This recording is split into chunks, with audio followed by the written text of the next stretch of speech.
Okay, so I've started here and I've given you velocity vectors. This is the original velocity VO, and this is the x component and the y component in terms of VO. So using simple trig, that's how we start.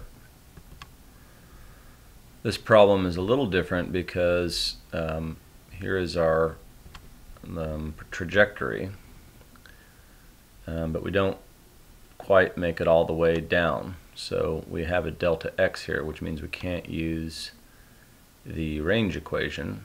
I'm trying to doing this with a mouse here, but not a delta x, I meant a delta y there of 4 meters. That's where the fence is. So 4 meters is our delta y. We cannot use the range equation on this.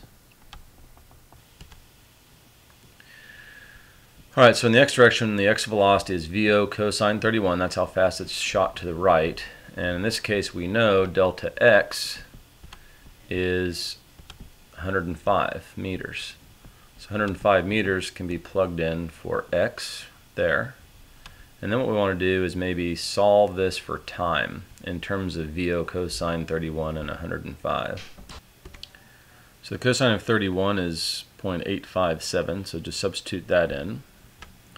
Then if we solve that equation for t, then we get t equals 122.5 divided by VO. Right? So once we have this expression for t, even though it's in terms of VO, the thought is, let's see what happens over here in the y direction, and we're going to ultimately substitute t in here for a y equation. So let's fill out all the information we know. We know the acceleration in the y direction is minus 9.8 if we make down negative. The change in y is 4 meters because we end 4 meters high vertically. We started at 0, so that's a displacement of plus 4 meters vertically. And our original velocity in the y direction is VO sine 31 degrees. We'd like to know time because, or at least have an equation that has VO and time in it so that I can substitute in from my time in the x direction, and that'll allow me to solve for VO. And when they ask for speed, that's what the whole question is about, is trying to find VO. Alright, so I'm trying to do this on my laptop without a mouse, so it's hard to write all these letters. But so we take the next step. Sine of 31 is this number. This is minus 4.9. So we get to this expression here that has just VO and t in it. And now the idea here is that we're going to just take our expression here that we got from t in the x direction, and now we insert that into t there and also there.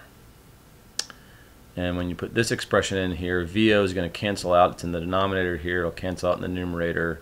Multiply those numbers together.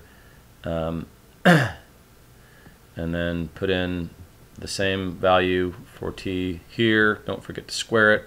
And now all we got left is VO. And we just solve that equation for VO, and that will be our answer.